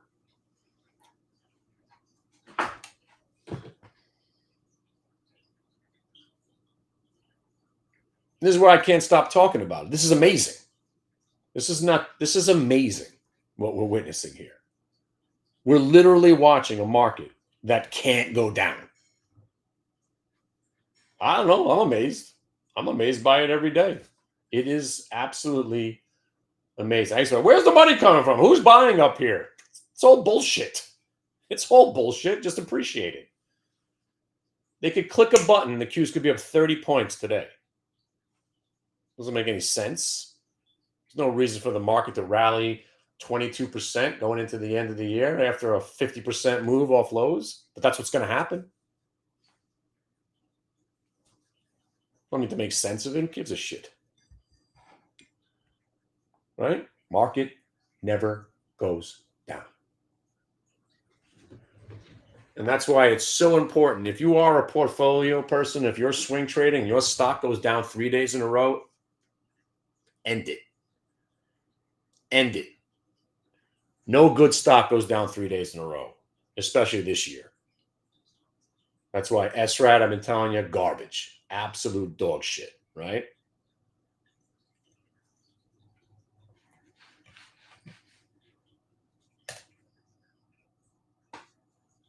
This is the greatest trading market I've ever seen in my life, man. Because if you trade exactly with my jaded, cynical nature of trading, and also the idea that, all right, as much as you want to be bearish, you know you can't be, that is where you need to be. And then you just, okay, there's your attitude. Now you let the charts navigate. But man, isn't it fantastic to understand? So going back to the original conversation, bias, confirmation. Okay, Kenny. All right. You said the market's not going to go down. You said it never goes down. It looks like it's going down. And then I say, wait for my bias to be confirmed. Oh, a faux show, bro, VWAP break on the Qs and then test it from on top. There you go. There you go. Bias is now confirmed. Buy stocks and make 6 points. You don't got to be going long here. we're covering our short on the way down, got it stopped out, whatever. You could have started your long positions, but no harm, no foul. Waiting for confirmation of the bias right here. Making 6 points. Ain't bad. And then how else do you confirm bias of bullishness? You know it. It's UVXY. Is UVXY down now? Was it up earlier? Exactamundo. If UVXY goes red, that confirms bearishness is going away. UVXY goes back into the red. Oh, well, that's strange. Yes. And then you have to adjust your thinking. Hey, well, if UVXY is going back into the green, does that mean there's going to be some selling in the market? Probably. And then you take that under advisement. You wait for the market to follow through. For instance, if this market's going to go down, it's going to have to do two things right now. It's going to have to break here, get into this upper zone, and then break there. And then maybe you'll get a retracement of this 5-point move. UVXY is telling you, shh, it's not going to happen. Because UVXY is about to break lows. Stocks don't pull back when UVXY is breaking lows. UVXY starts to rally. You think this market's going to roll, probably will. And that's it. Every trade you put on, go through your steps. What am I doing? What I think is going to happen? What am I going to do when I'm wrong? What am I going to do when I'm right?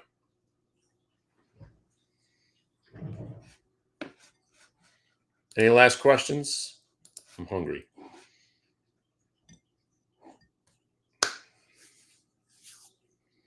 Do you think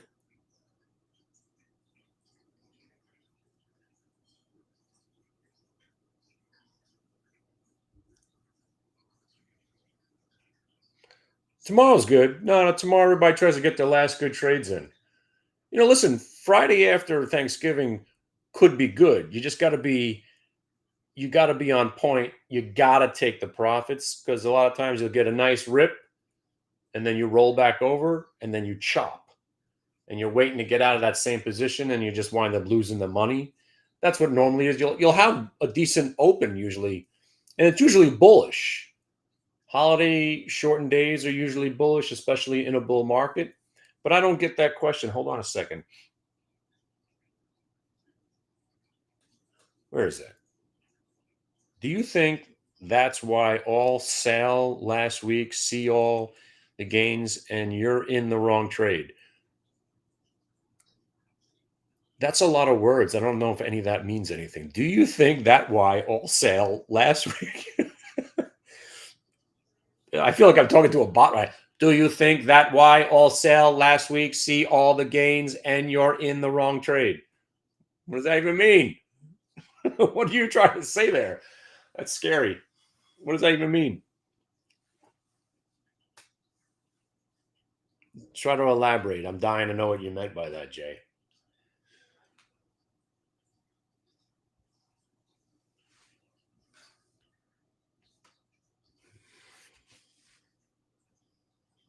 Wait a second.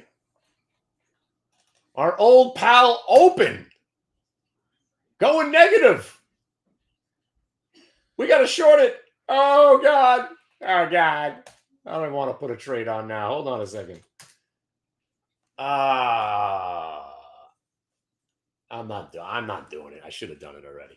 So what does that mean? Do you think that why all sell last week, see all gain? Oh man, me reading that's making me feel like I don't know. Yeah, that is crazy. What is that? Me card, he good. He card read good.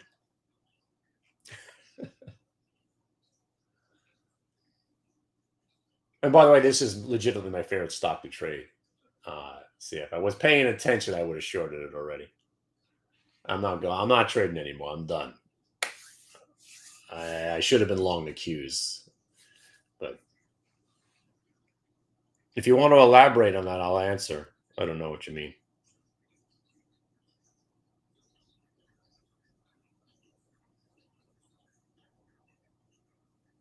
He card read good.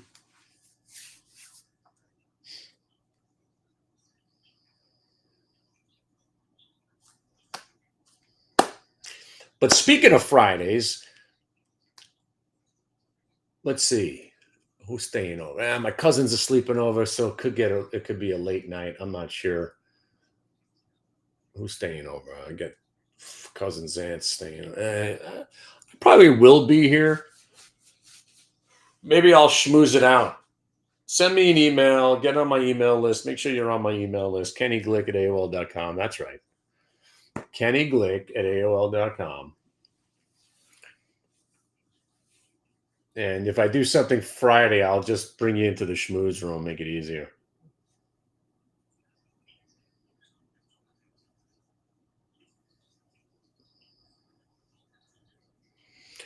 A reversal coming on what? The market? I don't know. I wouldn't be too surprised if we come in a little bit, but here you see, if you're going to short it, it's right now. Like right this second. Like if you're going to try to play that pullback that you think is about to come, it's right this second. You got to be doing it right now. 607.50. And if you get 607.50 to break, then you're looking for it to test 606.57. You break here, you'll get maybe a retrace back to the real breakout area, which is 604, which wouldn't be such a bad trade. But right now, if you're going to do it, you got to do it now, right? Like everybody else is doing it right here, right now, because you could identify your risk. You know you're only risking $1. Because if it breaks 608.42, you got to get out.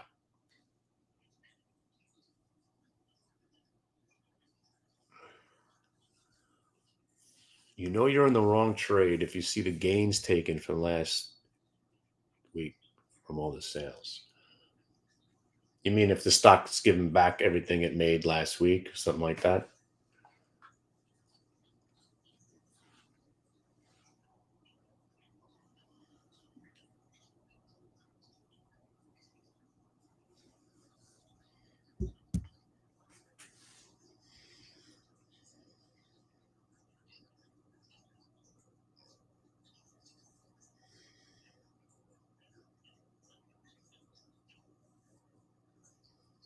Well, for us, like I said, it's just intraday trading. So I'm not overly concerned about, it sounds like more of like a swing trade problem. But I'm in it. I'm just in it for the day. Speaking of that, the Zoom trade, right? Now that it's going to be flirting with 90, now I gotta watch because I'm waiting for the opposite of the faux show, bro. Breaks 90, rolls over. Right now, you have to expect it to hit 90. But if it goes over 90, then rolls back over, that's when I can actually short it with limited risk. If I choose to want to short it, generally you don't want to short one of the strongest stocks in the market on earnings day that doesn't want to give up the gap because usually, again, you usually see some selling on gapped up stocks. Yeah, we used to take callers. I used to do a bit called Caller on the Line, which we could build that into the room. I would do that again. I love taking calls. Why? You got a great caller on the line. What can I do for you? What do you do when prices bounce between the VWAP and the prior day VWAP? You're just waiting for the next thing. You're just waiting. That's why, as long as you don't get out of your entire position at one price. You got an example? Let's see. Alibaba.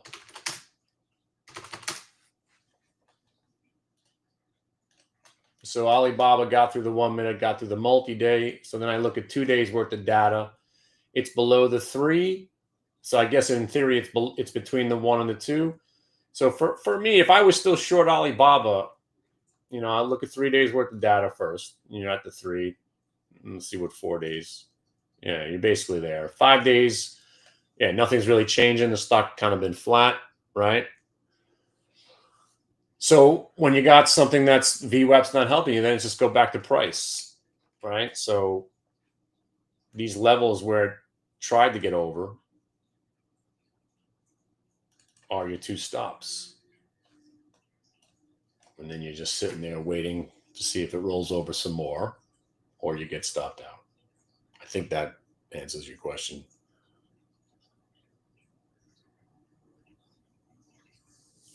Yeah, I mean, you could trade volume weighted average price on multiple time frames for swing trading also. Love it. You know, when I was super bullish the market coming off the February lows, and then after the power gap in May, and then well, talking about 2-3 years ago, every trade I took was coming out of an extended downtrend. That's what the Kardashian bottoms and the Andy Dufresne's are all about.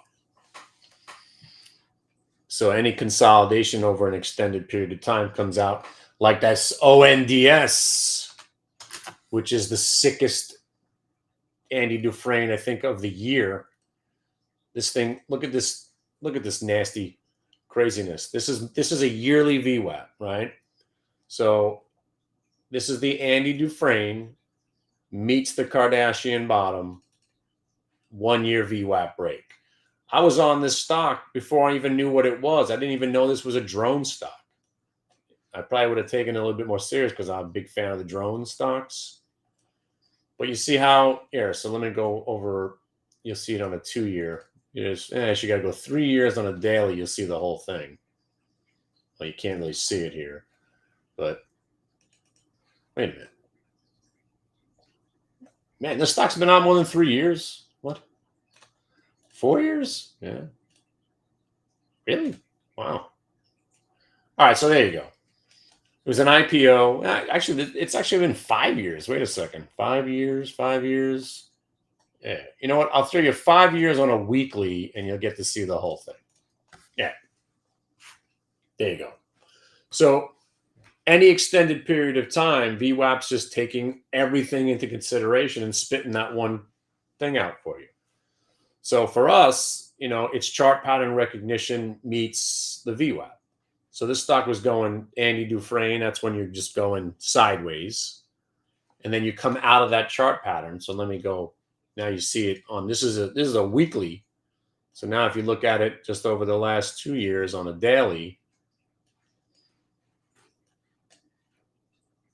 sideways is Andy Dufresne. The one attempt to rally creates the butt cheek, Andy Dufresne. Butt cheek is the top of the prior day of the multiple time frame VWAP. Buy it. And look what this happened again. These trades, this is why I love bear markets, because you're not going to get this in a bull market because everything's going up. That's why when Carvana crashed a couple of years ago, this became my favorite trade. Everybody thought I was insane, but I was like, I think this is my favorite long of all time because it's coming out of a very specific. This was the elusive Dolly Parton Kardashian bottom Andy Dufresne pattern, which we may never see ever again. There's the Dolly Parton right there, if you see it drooping down. And then you had your Andy Dufresne. It was sideways for about 2 or 3 months, and then it went back into the Andy Dufresne, creating the Kardashian bottom Dolly Parton pattern. And we may never see that ever again. And I put a price target of at least $96 on it because I was thinking if it breaks through here, we were buying this thing at $7 with a $56 target. And if it broke 56, it was going to go basically to 96 because that's where it broke down from. My mistake was selling the majority of it right there. Mistake. We bought some $50 calls for $5. We wound up selling them for like $30, $40, and they wound up going to 250, which is pretty. I'm still a little hurt over that. Let me put that in perspective again. It was a $5 option. It went to $200 from $5. That's why you don't sell it all at one price. I mean, I didn't, but and you know what? When we bought them at $5, they went to $1 because we were wrong for a little while. And they disintegrated, and we thought we were done. And next thing you know, woo, selling them at $20 and $25, and then they went to $200. What was my point? Oh, right. Chart patterns. They replicate. So if you learn these on a daily basis, then you just take it and use it on bigger time frames. It all works. That's why once you get to know market mechanics and chart pattern recognition meets the VWAP, you'll be in the right place at the right time for the rest of your days. Do I trade minute time frames? Yeah. I love the minute. That's basically what I'm 1 minute, 5 minute is kind of where my standard is, especially for day trading. You can know where the stock can go by calculating options expected moves for the day, week, month, quarter, which are pretty accurate. Yeah. You know why? Because the option market makers are the smartest traders on earth. They know exactly what's going on. And that's why the stocks still trade in these increments, 2.5 point increments on big stocks, even the cheap ones, 5 on the breakouts that get you 5, get you 750, 750 get you 10. You know, all that stuff, everything I've ever learned about trading all rolls up in it all of it still comes back. That's why you never stop learning. I'm learning still, right? But, nothing brings it all home or solidifies everything that we've learned than just price action. And the number one price action to watch is volume weighted average price. Now I'm going to show you something cool. And also some other tricks I know. When you see big size at the whole number, it usually is headed to the big number. See how you got a couple of hundred, this guy's 200, 100. These are guys, these are what they're promising you that's the size they have. So that's not a big number, but the biggest number on the board is at the 90. That's when you start saying, again, he's been out there for the last hour. Usually they stack it even bigger. It's just telling you that there's orders that are up to 90 and the stock's probably going to 90. But really, market mechanics, 87.50 gets you 90. So once you have momentum in your going your way through, 87.50. And by the way, I hate to admit it that this chart is something I would normally be buying. I'm just so super bearish on Zoom that I didn't even want to buy it today. It ain't a bad looking chart because it could really be looking at, this could be seriously looking at another 5 or 6 points to the upside, if not 20 more after that. I'm not going to be delusional, but you see how it got to the 90? That's the programming of the market. That guy was showing you it's going to 90. Big size on the stock, big size on the offer used to mean overhead supply. Now it's just telling you that that's where it's going to go. And if you did short the Qs, come on! Come on! Come on! Didn't have to ask me twice. Come on! I've been waiting all day. Come on. 607.50, baby. There you go. I didn't think that was going to work. Now you cover half of it. Don't forget, shorting is short-lived and we're going to die, but you just nailed it. Nice. Right? You don't got to be shorting at the highs. Short the rollovers, the finger of God. Bang. You see, there's the smart money right there. That was us getting short on the rollover. We're not going to panic on the first move. If it would have broke here and here, then you get out. Now you get out. Now you get out of some because you just got paid. Now you can lock it up or you can let it breathe a little bit. If you're short from 607.50, the most you're going to let it go now is 607.73. Or it's 1 o'clock in the afternoon. You just got another winning trade. Take it off the table and say goodnight. Not a bad dollar for you. And if you are long Zoom, now you lock this bad boy up because I'm coming for you. So now that it broke 90, right? Now that it broke 90, I'm going to wait to see if it rolls. And then maybe I'll short it. But this stock's telling me to shut up with my bearishness. This thing no joke. That chart, that long-term chart looks like the stock could tack on 30 more points. You're breaking out of a yearly downtrend on Zoom. I can't believe I'm saying this. You're basically 250 away from 2-year highs. Chances are you do not want to be shorting this stock. I mean, this is just one monstrous, disgusting, choppy consolidation breakout. I can't believe it, really. But I'm not here to tell you what a stock's going to do or not do. I mean, this stock's telling you it wants to go up. I ain't going to fight it because I'm bearish. Look at that. Look at that. Holy shit. This stock could be 120 within days because you got, you know, it rolled over from here and you're about to get there. So that's, wow. Not that I'm going to buy this thing, but it really does look good. And you got a gap, right? So you got the gap right here from looks like the last earnings report. Oh my freaking God. This stock actually is going to tack on another 5 points from here. I'm not buying it, but I'm not going to short it. That's for shit sure. Because you got a double bottom gap that you're getting into this gap. This stock could be at 96.60 by the end of the day. I ain't getting in the way. But I'll tell you something. Now that I've avoided getting beat on a short, if this shows me another reason to buy it tomorrow, I'm going to have to buy it because it could tack on an easy 6 points from here. Wow.